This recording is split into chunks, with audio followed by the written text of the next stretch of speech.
Take 4! Hey everybody, this is Tazalon here today with my wife Jennifer and our daughter Abigail's filming. I wanted to take a quick second to thank everybody who contributed pictures of your 124s.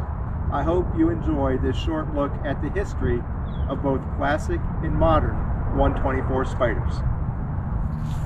In 1966, Fiat launched the 124 Spider, a two-seat convertible that took the roadster market by storm. The Sport Spider was based on a slightly shortened 124 sedan chassis and styled by Tom Jarda of Pininfarina. Tom included elements from several of his previous designs in the 124. The lines of the Corvette Rondine concept car and Ferrari 275 and 330 GTS production cars all influenced the shape of the 124. But Tom wasn't the only notable automotive designer involved in creating the car. The engine for the 124 was built by Aurelio Lampredi. Lampredi had previously made a name for himself designing aircraft engines prior to and during World War II, and then motors for Ferrari. At Fiat, Lampredi modified the pushrod inline-4 motor used on the 124 sedan to a dual overhead cam 4-cylinder motor that was so robust it powered Fiats and Alfa Romeos into the 1990s. The Lampredi 4-cylinder design for the 124 Spider went on to become the winningest engine ever in World Rally Championship. Besides the Lampredi engine, the 124 Spider sported several other features that set it apart and ahead of the plethora of British roadsters of its day. Struts up front, 4-wheel disc brakes, and a soon-to-appear 5-speed transmission allowed 124s to easily outperform their British rivals. In 1970, Road and Track did a comparo matching the 124 Spider against a MGB Mark II, a Triumph TR6, and a Porsche 914. A 6-person crew rated each car in 14 different categories over a 1,250-mile road trip in Southern California. The 124 gathered 48 of the 84 possible best votes available, and only 6 of the 84 possible worst votes. The final results in this low-score wins comparo: 124 Spider, 139 points. Porsche 914, 207. Triumph TR6, 213. And the outdated MGB Mark II, 279. The 124 Spider was a clear winner. Over the years, newer, bigger engines were introduced, but in the United States, they did little more than recover horsepower lost to increasingly stricter emission standards. As the engine size increased from 1.4 liters to 1.6, 1.8, and eventually 2 liters, other improvements also came. In 1979, with the introduction of the 2.0-liter engine, Fiat changed the name of the car to the Fiat Spider 2000. No matter. Everyone continued to call them 124s. In 1980, fuel-injected was introduced. In 1981 and 82, Legend Industries partnered with Fiat to produce 700 turbocharged 124s for the U.S. market. In 1985, a supercharged version called the Volume X was sold in Europe. Fiat retired the 124 in 1982, but it continued to be produced and sold as the Pininfarina Spider Azzurra until 1985. Overall, 198,000 copies of the 124 Sport Spider were sold, and 75% of those were sold in the United States. On the racing side of things, 124s won the European Rally Championship in both 1972 and 1975. In 1972, preparing for the new World Rally Championship, Abarth created the 124 Abarth Stradale. The 124 Abarth had moderate success, winning Group 4 stages in 1972, 1973, and 1974.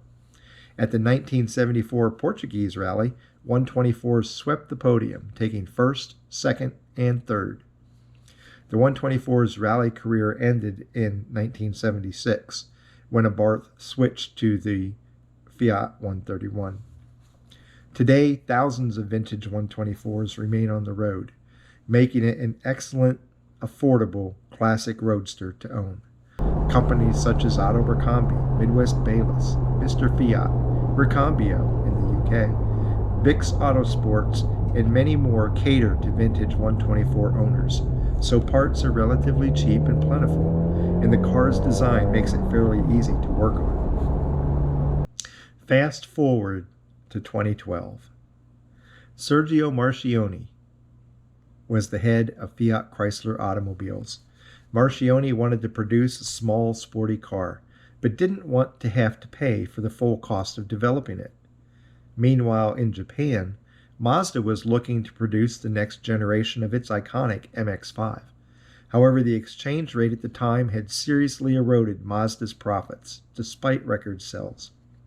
It sought a partner to help share the cost of creating the new Miata. So in 2012, Mazda and FCA announced a partnership to produce a two-seat rear-wheel drive roadster with distinct differentiation in styles to be sold by Mazda and Alfa Romeo. Or, as we prefer to look at it, after 3 failed attempts, the Japanese finally turned to the Italians to make their car look right. During development, plans changed.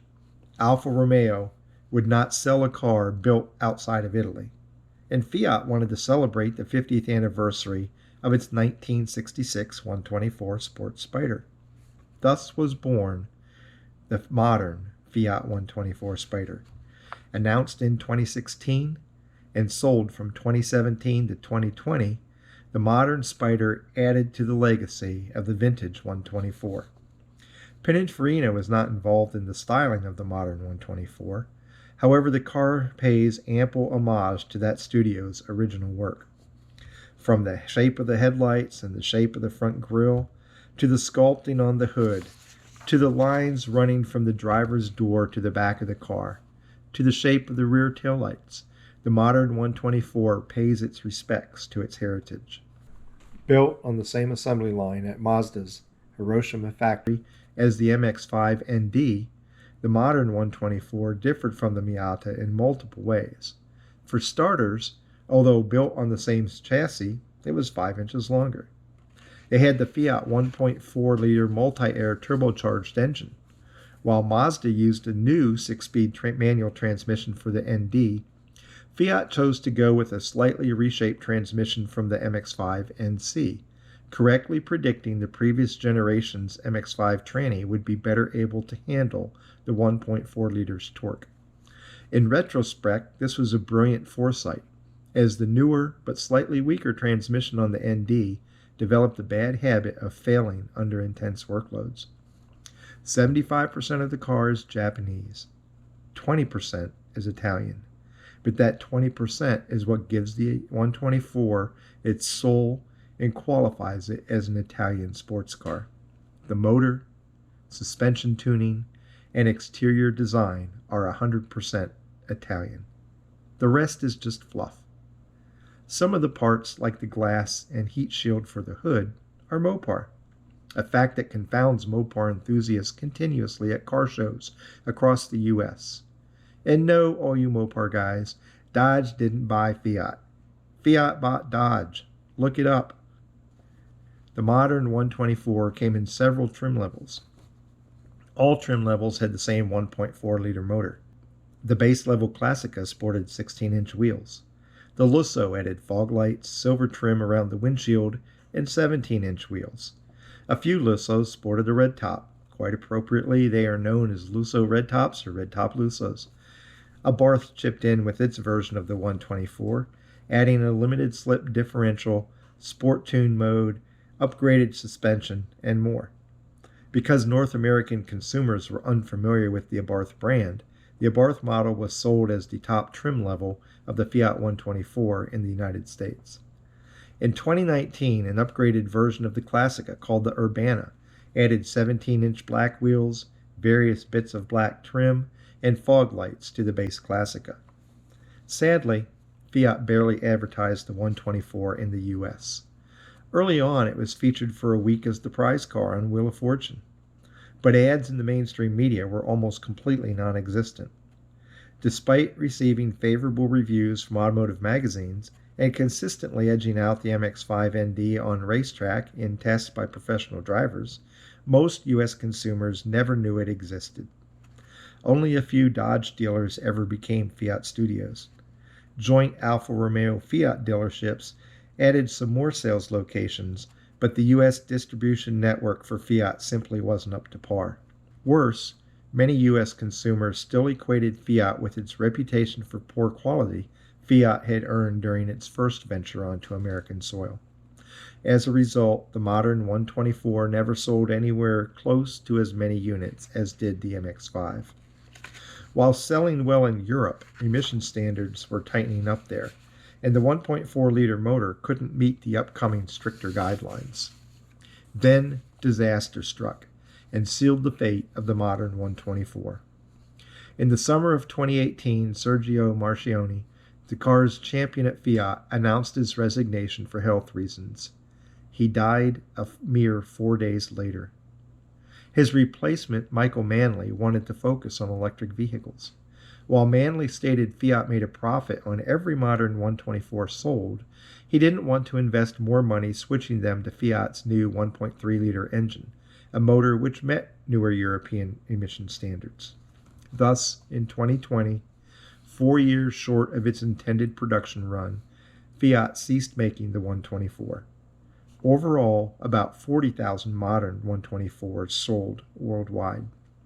Curiously, while the classic 124 was considered a huge success, the modern 124 was considered a marginal failure. But was the modern really a failure? The classic 124, with a much stronger U.S. dealership network and ample advertising, averaged just under 10,000 sales a year. The modern 124, with no U.S. advertising and a weaker dealer network, sold 10,000 copies a year. And those 2 European Rally Championships the Classic won in 1972 and 1975? Well, Abarth captured 3 FIA RGT Cup championships with modern 124s in 2018, 2019, and 2020. The modern 124 was more of a marketing failure than a design failure. As modern 124 owners will tell you, the newer 124 is a non-stop conversation starter at car shows, in parking lots, and even on the highways. People will roll down their windows and ask about the car while they're driving down the road. Most are flabbergasted to learn it is a Fiat. Simply put, Fiat did an outstanding job penning the looks of the modern. Both the modern and classic 124s have timeless designs. And they didn't do too bad on the rest of the car either. It has a tad more cargo space than the MX-5, better sound dampening than the MX-5, outperforms the MX-5 on the track, looks better than the Mad Cat or Catfish, has proven to be slightly more reliable than its sister, and manages to do all that for slightly less cost than the MX-5. The only thing Fiat failed at was marketing the car. In the end, both the classic and modern 124s have sometimes separate but large, active, and extremely loyal groups of fans. No matter whether you drive a 1966, 1975, 1984, 2017, or 2020 Fiat 124 Spider, or any model in between, you will most assuredly agree the 124 is a fun-to-drive, beautiful-looking car. A smile a minute whenever I'm in it. Happy 124 Day.